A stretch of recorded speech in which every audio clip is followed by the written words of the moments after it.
Hi, welcome to our F1 SCCA class. This is the last session. After this session, we'll begin our revisions.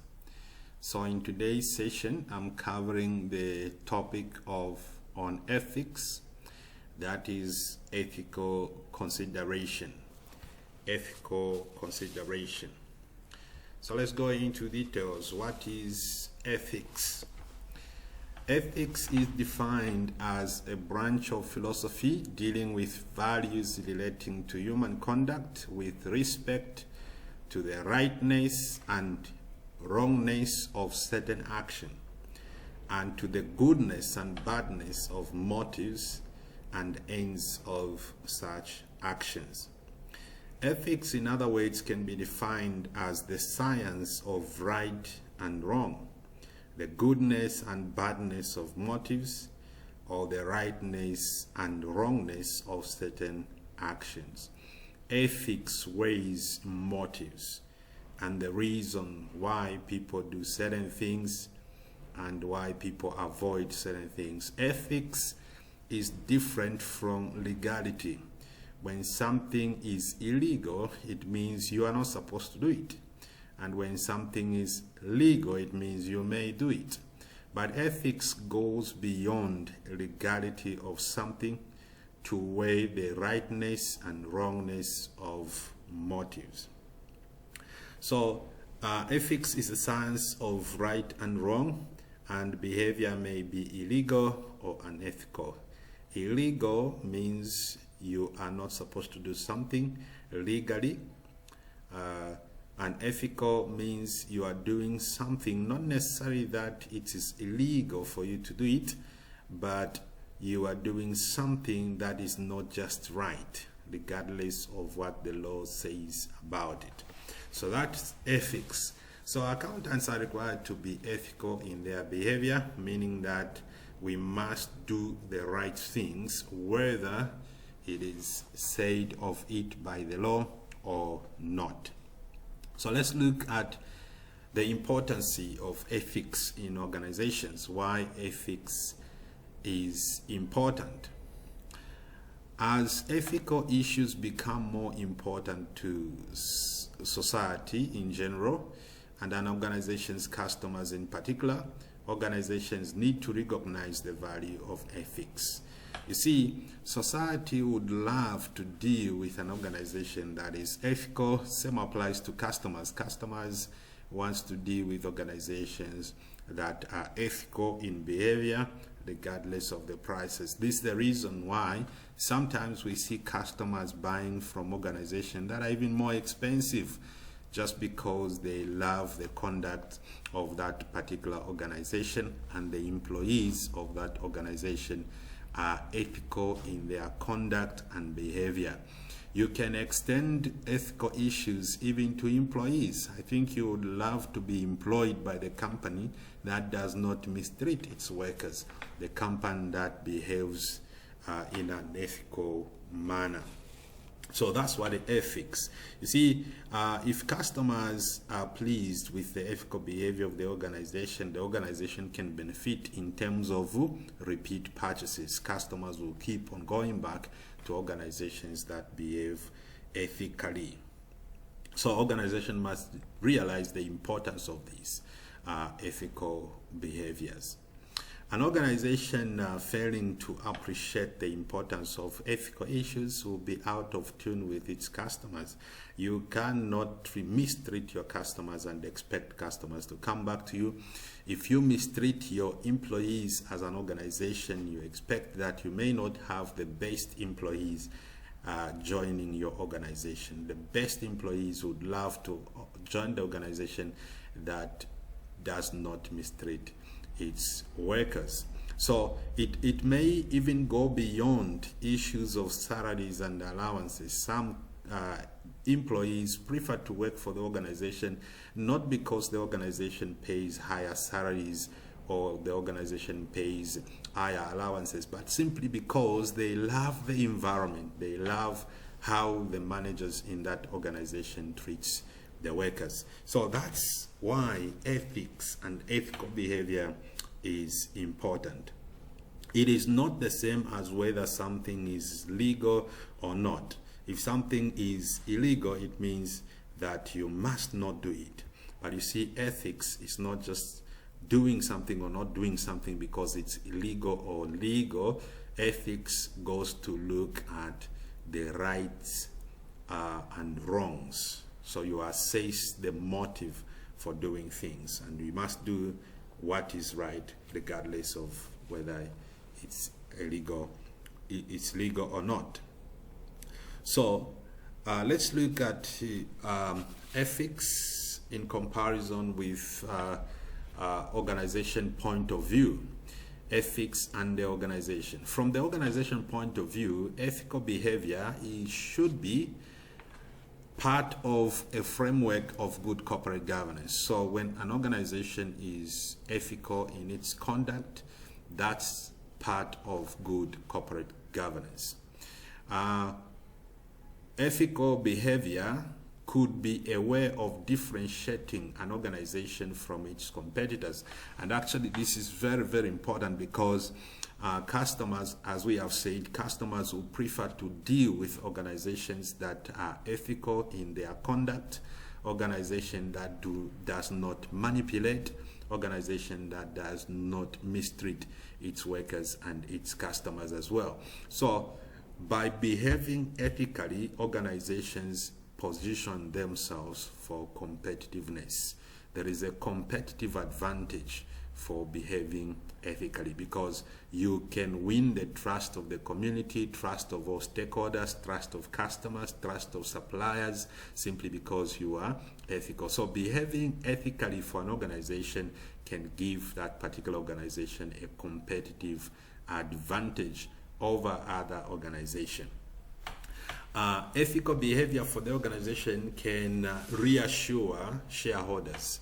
This is the reassurance for shareholders. Shareholders are settled because they know they are dealing with the right people. Shareholders trust the managers because managers are ethical in their behavior. You see, accounting jobs offer a lot of opportunities for manipulation because you as an accountant, you'll be the first one to know about the company's figures, profits and whatsoever. So if you are not ethical, you may behave in a dishonest manner. So shareholders are happy if they have managers whom they can trust.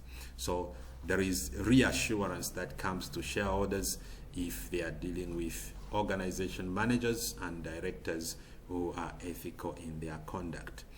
Ethical behavior for the organization can also be a motivating factors for staff. I've already talked about this, that workers, and actually good workers, would love to work for the organization that behaves ethically, the organization that respects and treats its workers in an ethical manner. So staff, you are able to attract the best staff if you can be an organization that is ethical in its conduct. So let's look at the next part, ethics and individuals. Ethics and individual. From the customer's point of view, ethical companies conform to customer changing expectations. If you are an ethical organization, of course, you take into consideration the customer changing expectations, customer preferences, because every organization is existing to serve the needs of the customers. So you would strive to offer customers products and services that matches with their needs and wants. So that's an ethical organization as far as customers are concerned. This is an organization that respects customer preferences, respects customer sovereignty, and they are able to flow in line or in tune with customer needs. And if an organization will do that, the assurance is that that organization is going to win customer loyalty and customers who actually speak well of the organization, which we call the good word of mouth. If we have clients that will be speaking well of the organization, that becomes the free and most strong way to advertise the organization, because customers are trusted by their friends. So if customers can recommend your organization, then you are promoting the organization to other potential customers as well. As far as customers are concerned, ethical companies will often be chosen in preference to unethical companies despite higher prices. So customers in this regard will prefer to deal with organizations that are ethical, organizations that are not manipulating their products to disadvantage their customers, organizations that are not crooks despite the prices. Sometimes we have lost confidence in certain organizations because we were disappointed with their behavior. We trusted them, but then in the end they behaved in an ethical manner, and as customers we lost trust. So that can happen to every kind of customers. Customers love organizations that behave ethically. So let's move on and look at ethics from employees' point of view. Ethics from employees' point of view. So as far as employees are concerned, the ethical company will have an ethical framework in place leading to fewer difficulty decisions and personal dilemmas. So as far as employees are concerned, an ethical company must have created an environment that reduces personal dilemmas and an environment that reduces difficult decisions. As far as employees are concerned, ethical companies will often be chosen in preference of unethical companies with regard to employment. So if you are to choose which company to work for, the belief is that you would rather work for a company that behaves in an ethical manner than the company that is unethical in its conduct, regardless of the salaries. That's why some employees have stuck to certain organizations, even if those organizations are not paying higher salaries as compared to other organizations, because employees want to be respected, they want to be treated well, they want to be treated with dignity and honor. So no employee will love to work for a company where managers insult the employees every day, regardless of how much that company may offer in terms of salaries. So let's look at ethical consideration in the context of ethical environment. The moral issues facing facing organization differ from industry to industry. So the moral issues facing organizations, remove the word and, facing organizations differ from industry to industry. So let's give examples of some industries and we look at the ethical issues in those industries. Let's take manufacturing industry. The ethical issues as far as manufacturing industry is concerned are the issues of pollution and sourcing. Issues of pollution and sourcing. How is the organization reacting to pollution issues? Does the organization care about polluting the environment, or the organization doesn't care, they just keep on producing regardless of the negative impact that come on society?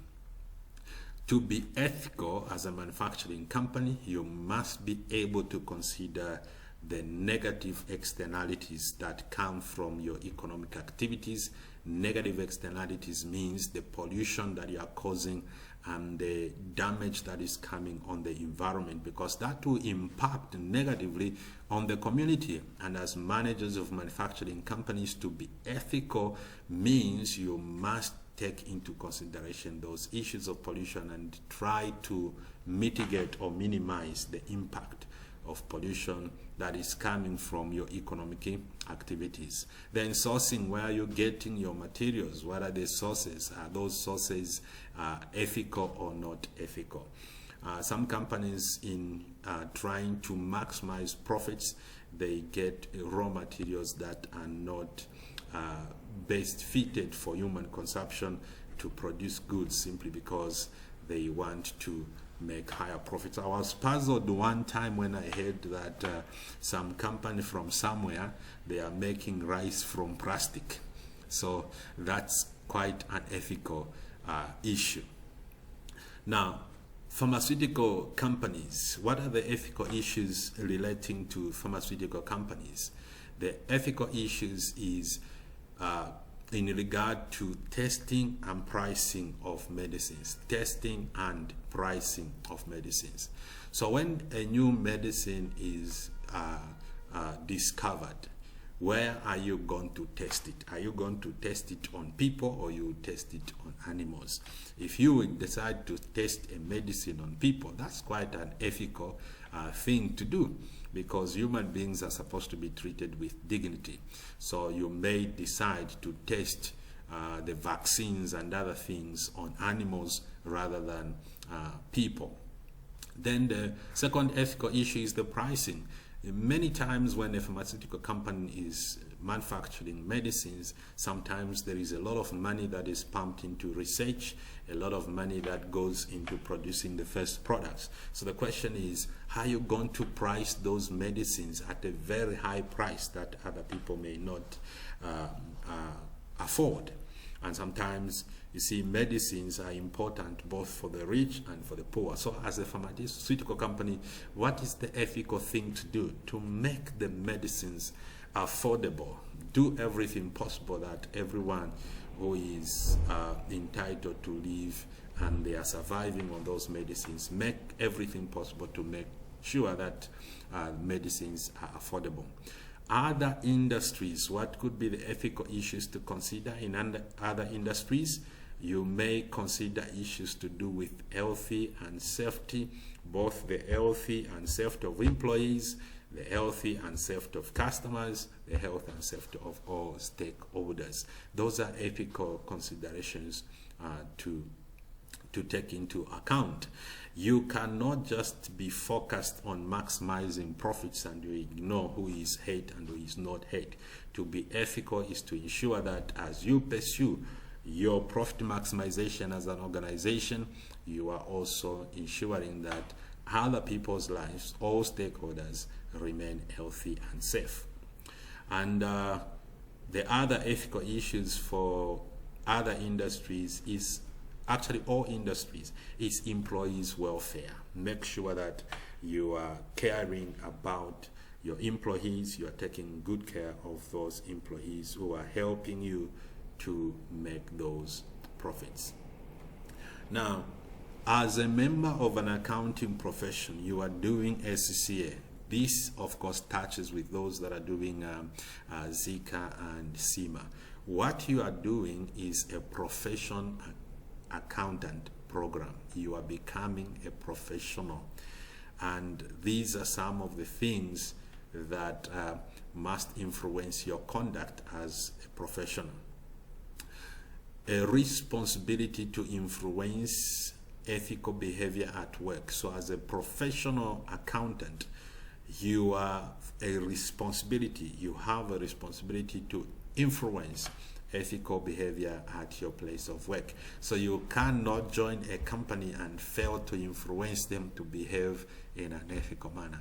It is disappointing that sometimes we hear of accountants who are trained professionals engaging themselves in unethical behavior. That's why bodies like ACCA have got an ethical code of conduct for all members of ACCA, and if you abrogate those ethical conduct, ACCA can either fine you or deregister you from being a member of ACCA. Zika has got also has also its own code of ethical conduct. Number two, as a member of an accounting profession, you have a duty to act in the public interest. Part of ethical consideration is to be thinking of other people's interest rather than your own interest alone or the organization's interest alone. So you have a duty to act in the public interest, doing something that leads to public profits, while making profits, of course. So what is a profession? What is a profession?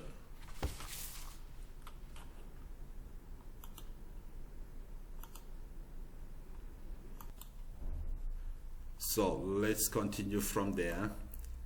Somebody interrupted. So what is a profession? What is a profession? A profession, as opposed to other occupations or academic studies, have the following characteristics. These are some of the characteristics that distinguishes you as a profession. Number one, you must have theoretical knowledge gained through education, and this is assessed by you passing the exams. Number two, you have a governing board. In this case, you are doing SCCA, so SCCA is your governing board. For those who are doing Zika, Zika is their governing board. And if you're operating in one particular country, you may have other governing bodies. For example, in Zambia, we have Zika, which controls all accountants, regardless of which profession you have done. So we have a governing board, SCCA. Number three, we have an ethical code of conduct. That's what distinguishes you as a professional, because there is an ethical code of conduct. So let's look at this ethical code of conduct into some looking at the details of ethical code of conduct, which is summarized as follows. So the ethical code of conduct is, number one, you must be objective. SCCA code of conduct says you must be objective as a profession. So what does objectivity mean? Objectivity means that your decisions should be guided by proof of numbers. You are not making decisions based on opinion, but based on objective results. You have looked, meaning that you have looked at the numbers, and this is the interpretation that you have, and you know that this is the best thing you can do because you are objective in your reasoning, not subjective. Subjective is where people don't look at proof, they don't look at numbers, they just use opinions. We are not to use mere opinions, but we must have evidence from the calculation of numbers and make decisions that are based on that proof. Number two, code of conduct is professional behavior. Professional behavior means that you as a profession, as a qualified profession, you must do your work properly. You must do your work properly even when there is no one who is watching you. That's professional behavior. Be professional in your conduct regardless of who is looking and who is not looking. The third code of conduct is technical and professional competence. You as a profession, you always must be up to date with the demands of your job.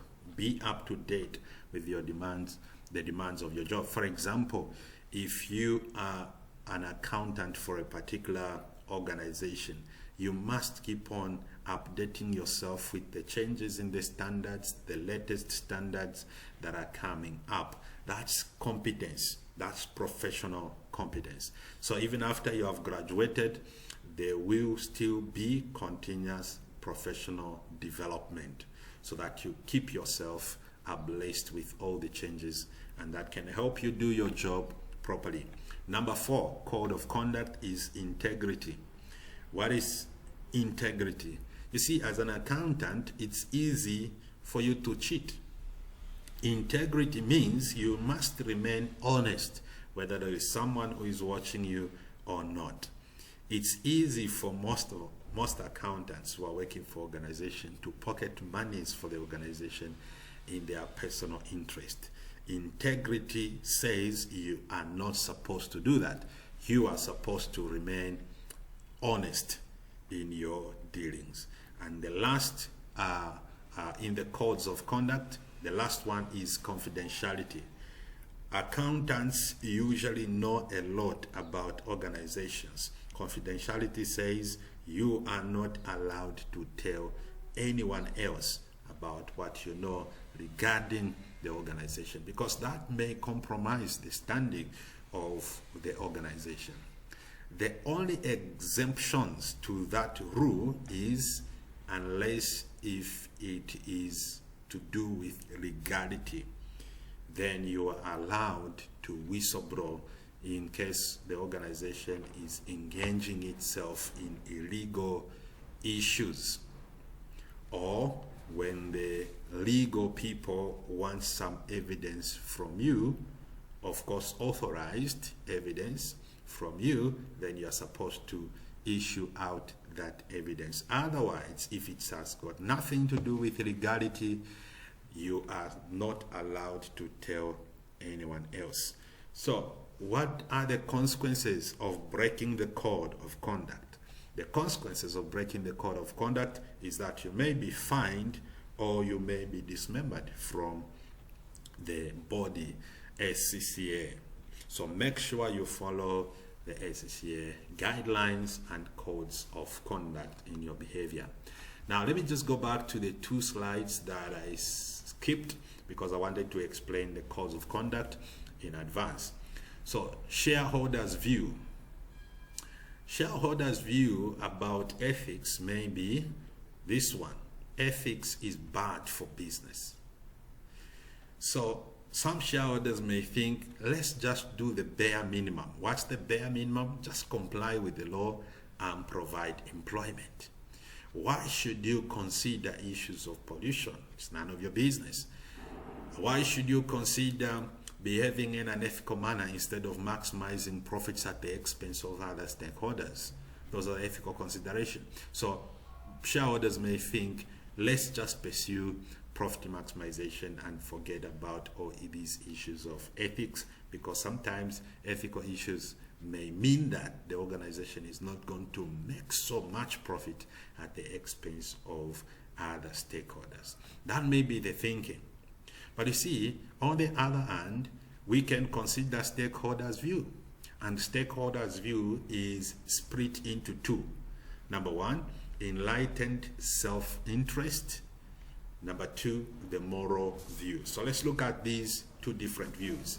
Enlightened self-interest view. Under this view, we think ethics is good for business. Why do we say ethics is good for business? It's because ethics, by behaving ethically, you are able to attract a wider investor base. Investors would love to invest in organizations that they can trust, or the organizations that are ethical in their behavior. Number 2, ethics is good for business because ethics can enable you achieve a competitive advantage. Competitive advantage. By behaving ethically, you are achieving a competitive advantage over other organizations that cannot behave ethically, because number 1, you will attract the best employees. Best employees will love to work for a company that is ethical. Number 2, you attract customers. Customers would love to deal with companies that are ethical in their conduct. Number 3, you attract the best suppliers, because suppliers want to deal with an organization that is ethical. So you achieve a competitive advantage. The last one, ethics is good for business because it preempts legislations. You are above the law. You are a step ahead of the law. So the law will not catch up with you because you are already behaving in an ethical manner. So you are not waiting for the law to say this is illegal, this is legal. You are just behaving in a good way by assessing the goodness of your conduct and the badness of the alternative conduct. So you choose to do the good instead of the bad. Moral view. The moral view of ethics. Under this view, we say ethics is right thing to do. So ethics is not just good for business. Of course, it's good for business, but again, it's just the right thing to do. You are above and beyond the law when you are ethical in your conduct. Number two, you have a moral duty to protect society, a moral duty to protect life. That's a moral duty. It's a duty that you have to do the right thing. The last one, ethics is the right thing to do because all of us should make sure that we leave the world the best. We leave the world a better place.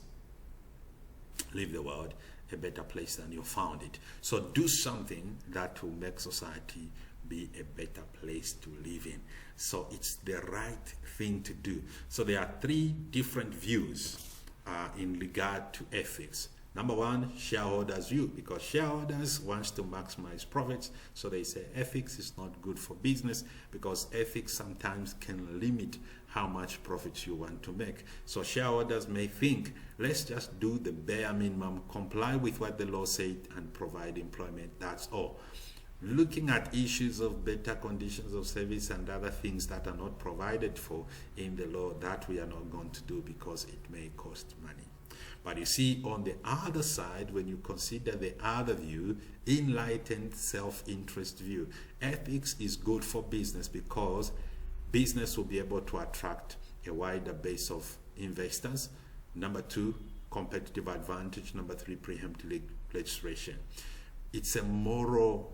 In the moral view, we say ethics is the right thing to do because when you are ethical, you are above the law or beyond the law. When you are ethical, that's just a moral duty you have. When you are ethical, you will leave your world a better place than you found it. So thank you. This was the last session in our F1 syllabus. So after this, we begin our revisions.